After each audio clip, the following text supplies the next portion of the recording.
Magandang gabi Kuya Jay, pati na rin sa lahat ng nakikinig at nakasubaybay sa iyong programa.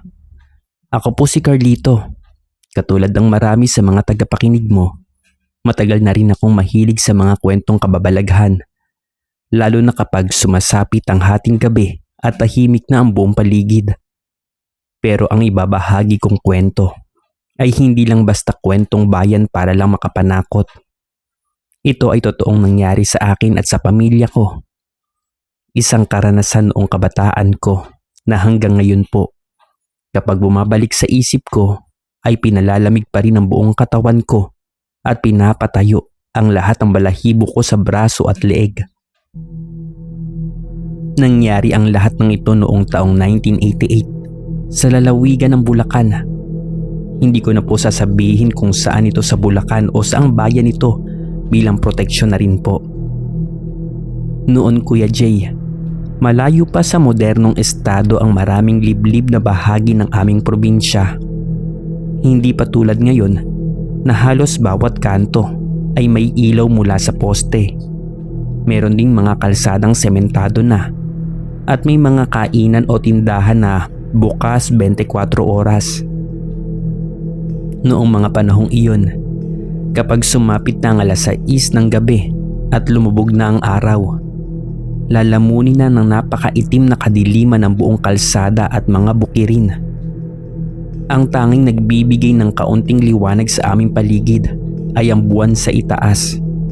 At ang mga lumang bahay kubo na nakasindi lamang ang mga maliliit na lamparang digaas. 17 taong gulang ako nung taong iyon. Kasama ko sa aming bahay ang aking ama na si Mang Isko at ang aking ina na si Aling Maria at ang nakababata kong kapatid na si Benji na nooy 7 taong gulang pa lamang. Simple lang ang naging buhay namin sa probinsya. Ang aming bahay po ay gawa sa kawayan at nipa na nakatayo sa gitna ng isang napakalawak na lupain at napapalibutan ng matataas na puno ng kawayan, mangga, santol at malalawak na taniman ng palay.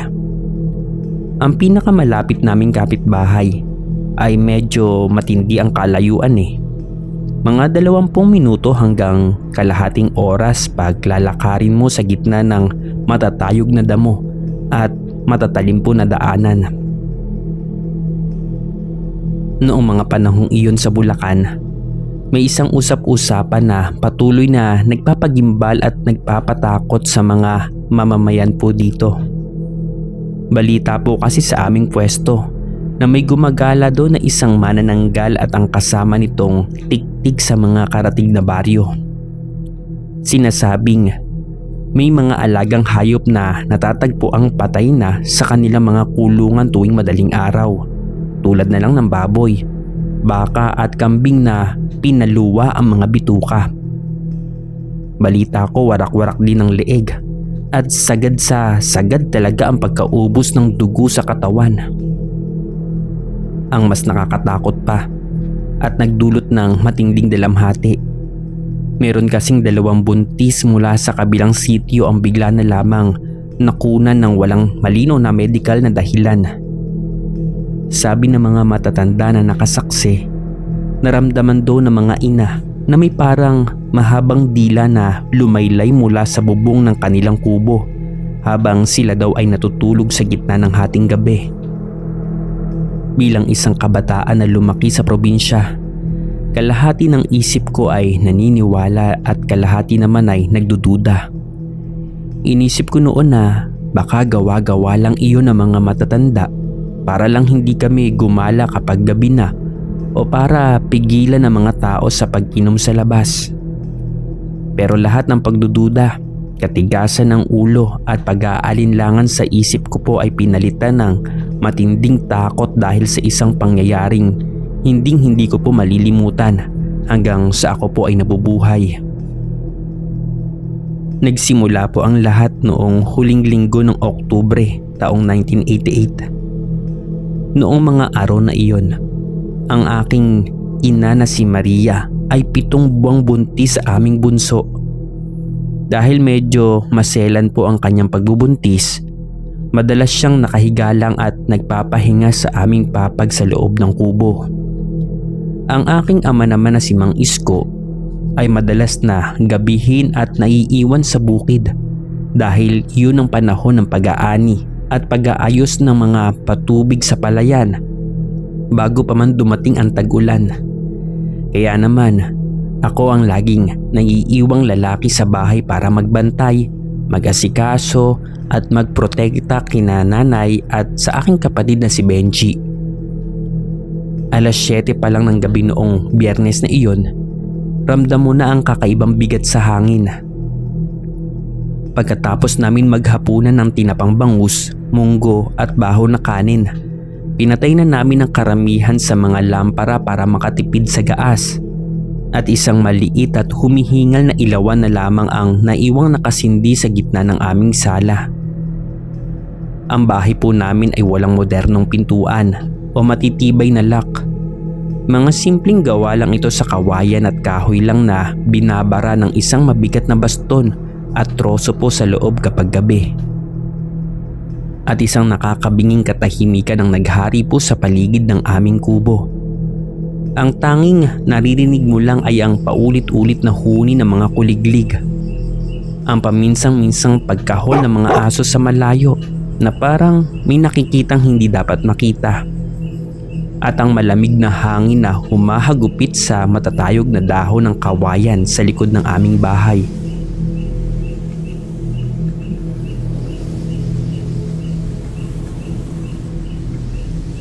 Ang tunog ng mga kawayan kapag nagkakatamaan at nagkakasikuhan sa dilim ay parang mga boses ng tao o parang nagbubulungan o nagtatawanan sa gitna ng gabi. At bandang alas 10 ng gabi nang nakahiga na kami sa aming banig. Sa gitna ng sala kami sama-samang natutulog, Kuya Jay, kapag mainit at matindi ang singaw ng lupa. Si inay ay nasa tabihan ko habang hawak-hawak ang kanyang malaking tiyan, habang si Benji naman ay nakayakap sa aking bisig at mahimbing nang natutulog. Si tatay naman ay wala pa rin sa bahay dahil nagiinuman pa sila ng mga kapwa niya magsasaka at kapitbahay sa kabilang sitio pagkatapos ng napakahabang trabaho sa bukid.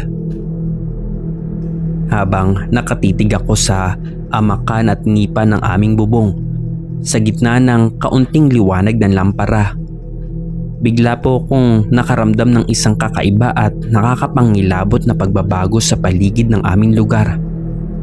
Bigla kasing tumahimik ang lahat. Kuya Jay, alam mo ba yung uri ng katahimikan na nakakabingi at nagpapataas ng balahibo sa buong katawan? Yung biglang tumigil ang huni ng mga kuliglig, walang kaluskos ang hangin, walang huni ng ibon, walang tahol ng aso.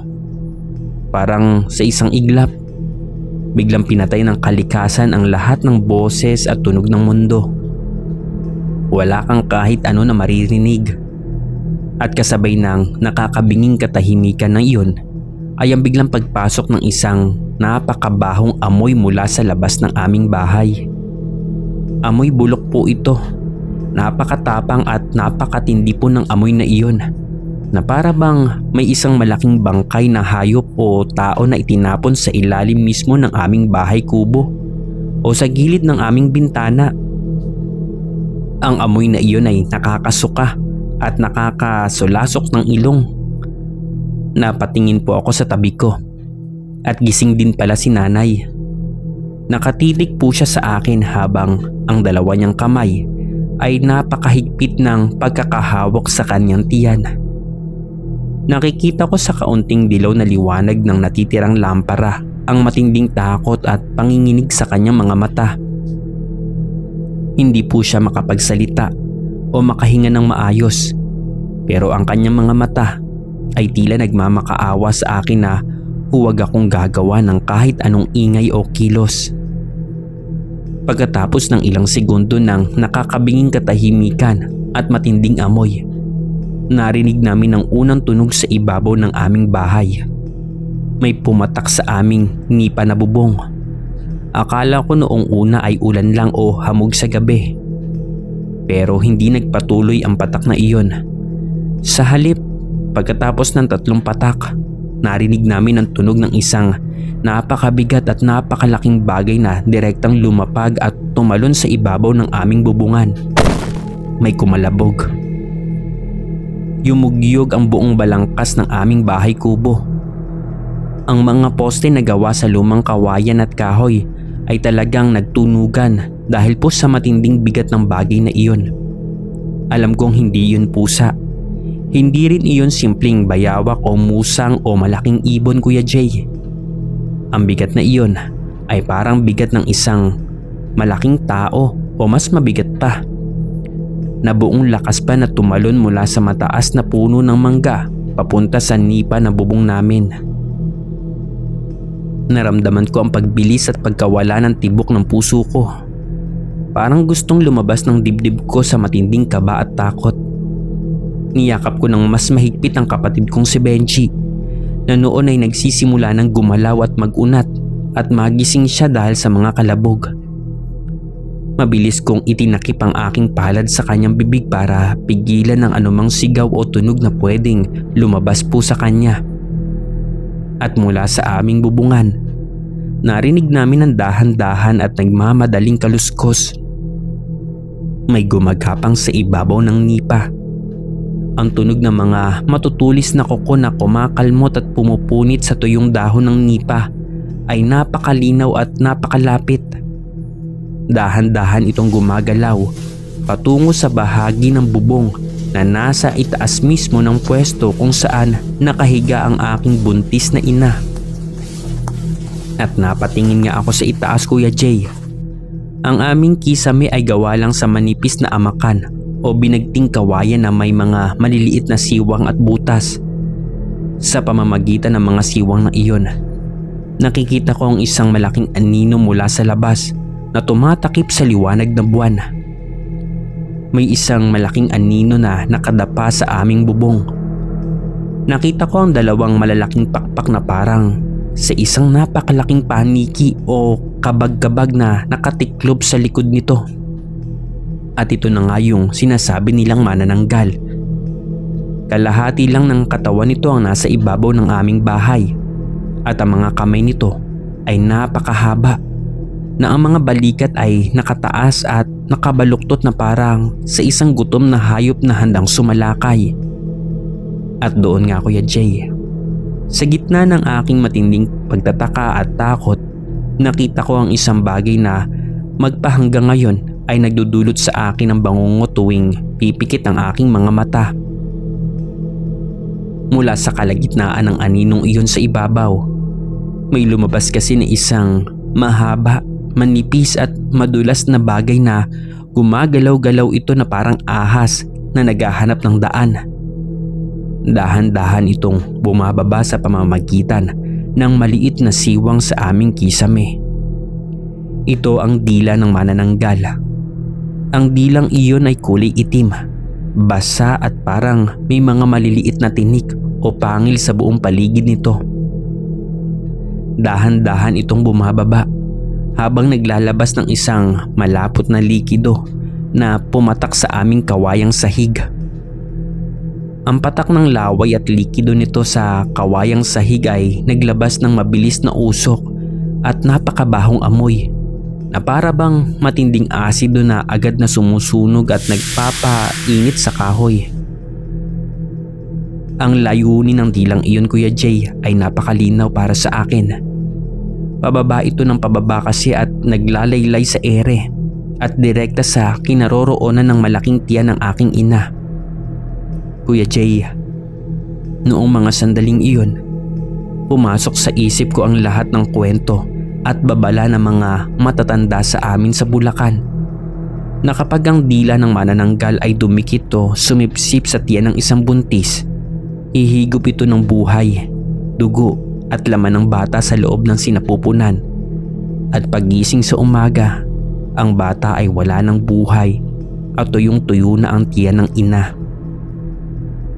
Hindi ako pwedeng tumunganga lang at manginig sa takot.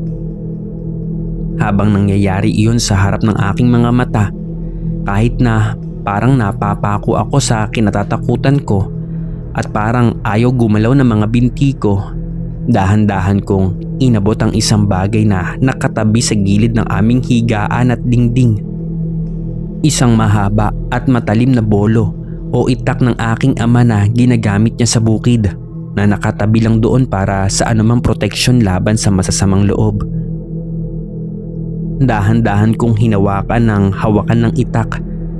Nanginginig ang buong kamay ko noon at ang malamig na pawis sa aking noo at muka ay patak ng patak. Dahil sa mga sandaling iyon, Kuya Jay, ang dila ay nakababa na ng halos 3 talampakan mula sa kisame. Ilang pulgada na lang ang layo nito sa balat ng aking inay.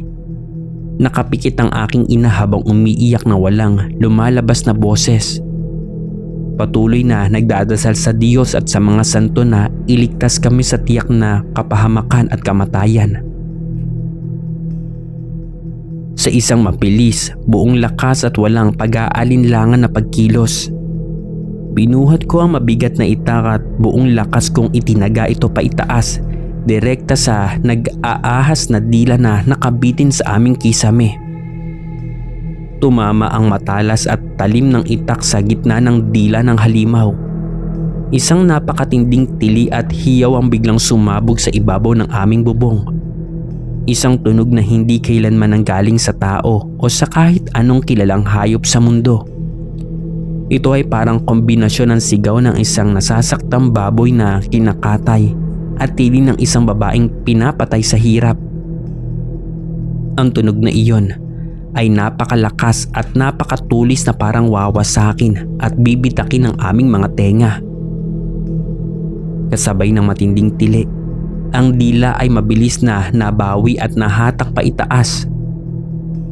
May mabilis na pumatak sa aking muka at sa aking braso.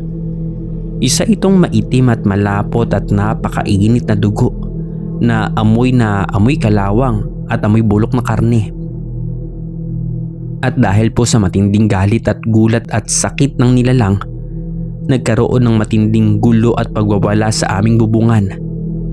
Nagsimula nitong bakbakin, kalmutin at sirain ang nipa at kawayan ng aming bubong. Ang mga tuyong dahon at kawayan ay nagsimulang mawarak at bumagsak sa aming sala, habang ang 2 malalaking kamay na may mahahabang kuko ay pumasok sa aming kisame. Ang mga kukong iyon ay kulay itim, matutulis at napakahaba, na parang mga kuko ng agila pero kasing kapal ng daliri ng tao. Hinugupit at binubutas nito ang amakan at nipa na parang papel lang. At sa pamamagitan ng malaking butas na nagawa nito sa bubong, nakita ko ng malinaw ang mukha ng manananggal na iyon sa ilalim ng liwanag na buwan. Hindi ko malilimutan ang mukhang iyon, Kuya Jay. Kahit mabuhay man ako ng 100 taon, ay mananatili iyon sa isip ko. Ang kanyang balat ay kulay abo, toyot at parang bitak-bitak na lupa na nakadikit sa kanyang mga buto. Ang kanyang mga mata ay walang kaputi-puti. Mas marami ang itim nito pero nagliliwanag ang kulay pulang apoy at galit sa gitna.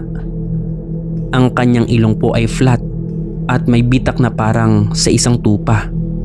At ang kanyang bibig ay nakabukas ng napakalawak at nagpapakita ng mga patulis, manilaw-nilaw at madudugong ngipin na puno ng nakadikit na laman. Ang kanya pong buhok ay mahaba, manipis at lagkitan sa langis at dungis. Makikita mo rin dito ang bituka at laman loob nito na nakalawit, umiindayog. Nagpapatak ng dugo dahil putol ang ibabang bahagi ng kanyang katawan. At siya po ay nakatitig sa akin. Ang galit at gutom sa kanyang mga mata ay napakatindi na para bang gusto niya akong lutuin at kainin ng buhay sa mga sandaling iyon. Maya-maya ay nagsimula na itong umungal. Isang mababa at maugong na tunog mula sa kanyang lalamunan na nagpayanig at nagpaugoy sa aming buong bahay. Gusto nitong pumasok sa loob sa pamamagitan ng malaking butas sa bubong. Ang kanyang kalahating katawan ay nagsimula ng bumaba.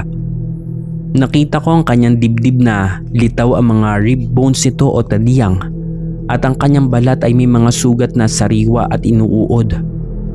Wala na po akong ibang maisip o kakayahan sa mga sandaling iyon. Hinawakan ko ulit ang dalawang kamay at hinigpitan ko ang pagkakahawak sa itak at tumayo ako sa aming papag. Ginawa ko ang lahat ng aking lakas at tapang para protektahan po ang aking pamilya. Nagsimula akong sumigaw ng buong lakas at galit.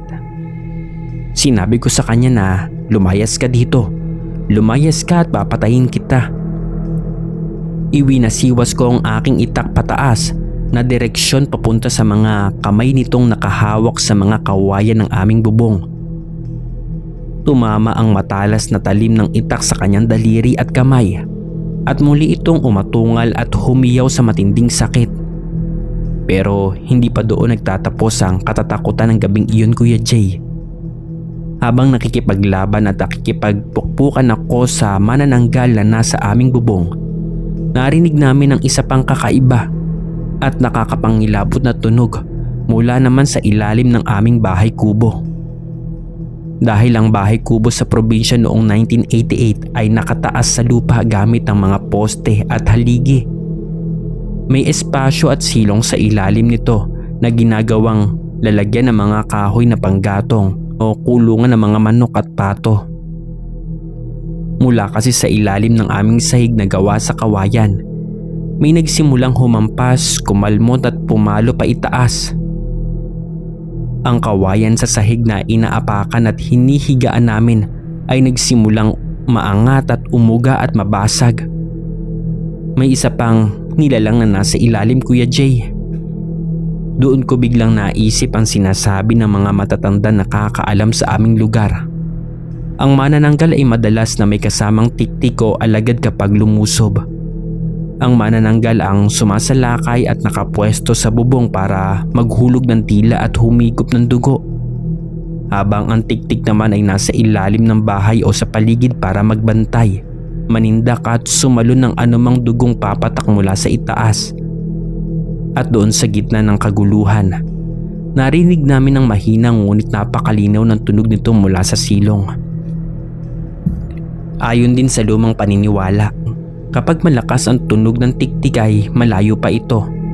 Pero kapag napakahina at napakatipid at parang ibinubulong lang ang tunog ng tiktik, ibig sabihin ay napakalapit na nito. At sa pagkakataong iyon ay nasa ilalim na mismo ito ng aming mga paa at papag. Nagsimulang umiyak at humagulgol ng malakas ang kapatid kong si Benji dahil sa matinding takot at gulat. Si inay naman ay hindi na makatayo, makagalaw o makahinga ng maayos dahil sa matinding stress, takot at pananakit ng kanyang tiyan. Ang buong bahay namin ay nag-aalangan ng bumagsak at mawasak. Sa itaas ay may lumalabas at nagwawalang manananggal, habang sa ibaba naman ay may tiktik na humahampas at pumupunit para sirain ang aming kawayang sahig. Maya-maya ay nakita ko na ang mga itim at matutulis na kuko ng tiktik na sinusubukan itong hawakan, pigilan at kalmutin ang mga paa at damit ni inay para hilahin ito pababa sa lupa at sa dilim. Sa mga sandaling iyon, Kuya Jay, pakiramdam ko ay katapusan na naming lahat. Wala ang aking ama para ipagtanggol kami. Ang pinakamalapit naming kapitbahay ay napakalayo para makarinig ng aming mga sigaw at paghingi ng tulong. Kami lang tatlo ang naiwan sa gitna kasi ng napakadilim at napakalamig na gabi, laban sa dalawang demonyo at halimaw ng kadiliman. Kaya naman mabilis akong bumaba mula sa papag at lumapit sa tabi ni inay. Ginamit ko ang aking itak para paulit-ulit na tagain ang mga kukong lumalabas sa mga siwang ng sahig. Narinig ko na ang isa pang atungal at lagutok ng sakit mula sa ilalim ng bahay namin na tumama ang talim sa mga kuko nito. Pero ang manananggal na nasa bubong ay mas lalo pang nagalit at nagwala. Nagsimula itong maghulog ng malalaking bahagi ng nipa, kahoy at kawayan papasok sa aming sala na parang gigibain at wawasakin na niya ang buong bahay para lang makapasok at makuha ang kanyang biktima. Sa gitna ng kaguluhan, ingay at kawalan ng pag-asa, napatingin ako sa maliit na altar sa sulok ng aming bahay kung saan nakalagay ang isang lumang imahe ng Santo Niño, ilang kandila at isang bote ng banal na tubig o holy water na nakuha pa ni inay sa simbahan noong nakaraang fiesta. Nakatabi rin doon ang isang malaking lalagyan ng asin na ginagamit ni inay sa pagpapatuyo ng isda at pagluluto sa kusina. Biglang umilaw sa utak ko ang mga tinuro sa akin ng aking lola noong ako'y bata pa. Ang asin at banal na tubig ay ang dalawang bagay na hindi kailanman kayang tiisin o harapin ng mga nilalang at demonyo ng kadiliman. Mabilis kong binitawan ang itak sa sahig at patakbong tinakbo ko ang maliit na altar. Kinuha ko ang bote ng holy water at ang buong lalagyan ng asin. Inakyat ko ulit ang papag at tumayo ako sa ibabaw nito. Direkta sa ilalim ng malaking butas sa bubong kung saan nakadungaw at nagwawala ang madugong muka ng manananggal. Ang muka nito ay ilang pulgada at talampakan na lang ang layo sa akin. Amoy na amoy ko ang nakakasulasok na hininga nito na parang hangin mula sa isang sementeryo na puno ng nabubulok na bangkay at bukas na nicho. Inalis ko ang takip ng bote at sa gitna ng aking sigaw, buong lakas kong itinapon at ibinuhos ang holy water kasama ang dalawang malalaking dakot ng asin direkta sa muka, dibdib at mga mata ng manananggal. Kuya Jay, ang nangyari pagkatapos noon ay parang isang totoong eksena sa gitna ng impyerno. Dahil sa sandaling tumama ang holy water at ang matatapang na grains ng asin sa balat, sugat at mata ng nilalang, nagkaroon ng isang napakalakas na tunog na parang basang mantika na itinapon sa kumukulong langis. Nagsimulang umusok ang buong muka at dibdib ng halimaw. Ang balat po nito ay mabilis na nangitim, nagnaknak at nagpasa na parang direktang nasusunog ng napakalakas na apoy o asido. Ang tili at hiyaw na inilabas ito sa pagkakataong iyon ay mas matindi, mas matulis at mas nakakapangilabot kaysa noong tinaga ko ang dila nito. At dahil sa matinding sakit at pagkasunog ng kanyang balat at mata, mabilis na napabitaw ang manananggal sa mga kawayan ng aming bubong. Narinig namin ng napakalakas at napakabigat na kalabog na bumagsak ang kalahating katawan nito sa matigas na lupa sa labas ng aming bahay. Kasabay noon, Kuya Jay, ang tiktik na nasa ilalim ng aming bahay ay tumigil din sa paghampas at pagkalmot sa sahig. Narinig namin ng mabilis at nagmamadali at nagwawalang kaluskos ng pagtakbo o paggapang nito sa mga tuyong dahon, damuhan at sanga palayo sa aming bakuran. Ilang segundo ang lumipas, narinig namin sa labas ang tunog ng malalaking pakpak na kumakawag at humahagupit sa malamig na hangin ng gabi. Ang tunog ng mga pakpak ng manananggal ay dahan-dahang lumalayo at umaakyat pa itaas patungo sa kabundukan at madidilim na punong kahoy, kasabay ng isang mahaba paos at nakakapangilabot ng huni ng tiktik na dahan-dahang ding nawala sa lalim ng gabi. Naiwan kaming tatlo sa gitna ng sira-sira at nawarak na bahay kubo namin. Ang bubong namin ay may isang malaking butas na nagpapakita ng madilim na kalangitan at ng buwan. Ang aming kawayang sahig ay sira-sira, hiwa-hiwalay at puno ng maitim at malapot na dugo at umuusok na likido. Ang amoy bulok na karne, dugo at asido ay nakakalat at nakasaksak pa rin sa buong silid ng aming bahay. Nakatayo po ako sa gitna ng sala.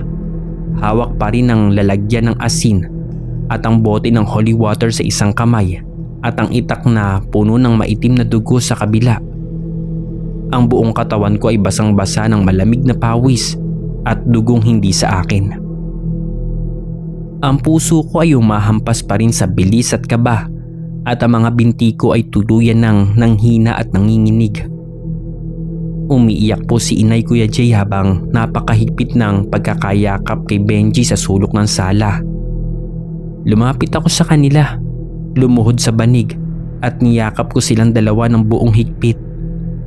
Wala sa aming tatlo ang makapagsalita o makasigaw kahit isang salita sa loob ng halos isang oras. Nakatitig lang kami sa humihingal na ilaw ng lampara sa gitna ng sala. Nakikinig sa bawat kaluskos sa labas at naghihintay na kung babalik pa ba ang mga nilalang na iyon para tapusin kami. At bandang 4:00 ng madaling araw, nang makarinig kami ng mabilis na yabag ng tao at kaluskos ng mga tuyong dahon sa labas ng aming bakuran. Mabilis kong binuhat ulit ang itak ng buong higpit. Nakatayo ako sa harap ni Inay at Benji habang makikipaglaban hanggang sa huling patak ng aking hininga at dugo. Pero ang narinig namin sa labas ay ang pamilyar na boses ng aking ama na si Mang Isko na nagmamadali at tumatawag sa aming mga pangalan habang naglalakad pabalik mula sa kabilang sitio. Nang itulak at buksan niya ang pintuan ng aming bahay, napahinto siya at napasandal sa haligi. Ang kanyang muka ay tuluyang nawalan ng kulay at namutla nang makita niya ang buong estado ng aming bahay. Ang nawarak na bubong, ang nasira at nabutas na sahig, ang mga patak at maitim at umuusok na dugo, at kaming tatlo na nakaupo sa sulok, duguan at mukhang mga taong kagagaling lang sa isang matinding bakbakan. Nang maikwento at maipaliwanag namin sa kanya ang lahat ng nangyari sa gitna ng gabi, mabilis niyang kinuha ang kanyang baril at tinawag ang kanyang mga kasama at kapitbahay sa baryo para suyuri ng buong kagubatan. Nang tiyakin at sisiyasatin nila ang aming bakuran sa ilalim ng liwanag ng umaga, nakakita sila ng mga malalalim at matutulis na bakas ng kuko sa lupa sa ilalim mismo ng aming bahay.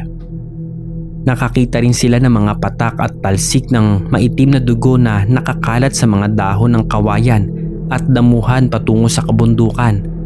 Pati na rin sa aming bubungan, sa mga nawarak na kawayan ay may natagpo ang isang piraso ng tuyo at maitim na balat na parang malaking paniki pero may nakadikit na mahaba at lagkitang buhok ng tao. Hindi na kami nagpalipas ng isa pang gabi o sandali sa bahay na iyon. Noong ding araw na iyon, Kuya Jay, inilipat kami ni Itay sa bahay ng aming lola sa mismong kabayanan kung saan mas maraming bahay, mas maraming tao at mas ligtas ang paligid kapag sumapit ang gabi. Pagkalipas ng 2 buwan ng pag-aalaga at pagdadasal, ligtas at malusog na isinilang ni Inay ang aking nakababatang kapatid na babae. Laking pasalamat at utang na loob namin sa Diyos dahil walang nangyaring masama sa bata o kay Inay. Kabaligtaran ng mga nakakalungkot at nakakatakot na nangyari sa ibang buntis sa mga karatig baryo noong taong iyon. Maraming taon nang nakalipas mula ng gabing iyon, Kuya Jay. Ngayon po ay matanda na ako. May sarili na ring pamilya at marami na ang nagbago sa aming lalawigan sa Bulacan. Ang mga dating madidilim, matatalim at nakakatakot na kalsada sa bukid ay sementado na ngayon at maliwanag sa gabi dahil sa mga poste po ng ilaw. Ang aming lumang bahay kubo ay matagal na ding wala na at napalitan ng mga modernong bahay na gawa sa semento at bakal. Pero kahit gaano na katagal ang taon na lumipas at kahit gaano na kabago ang mundo ngayon, ang karanasang iyon noong ako ay 17 taong gulang ay nakatatak na at nakaukit na sa aking memorya at puso na parang kahapon lang nangyari. Hanggang ngayon kapag sumasapit ng hating gabi at nakakarinig ako ng malakas na huni ng hangin o hangin sa mga puno sa labas, o kapag may narinig akong maliit na kalusko sa ibabaw ng aming bubungan, hindi ko pa rin mapigilang humawak ng mahigpit sa aking kumot. Dahil alam ko sa sarili ko at natutunan ko noong gabing iyon na ang mga kwento at babala ng ating mga lolo at lola tungkol sa manananggal, tiktik at iba pang nilalang ng kadiliman ay hindi lang basta gawang-gawang kwento o katang-isip para panakot sa mga bata. Sila ay totoong umiiral sa mundo at naghihintay lang sila sa lilim ng kadiliman. Maraming salamat, Kuya Jay, sa pagbasa at pagbabahagi ng kwento ko sa iyong programa. Naway magsilbi itong paalala at babala sa lahat ng iyong mga tagapakinig na mag-ingat lalo kapag sumapit na ang kadiliman sa mga liblib na dako ng ating mga lalawigan. Gumagalang at nagpapasalamat, Carlito.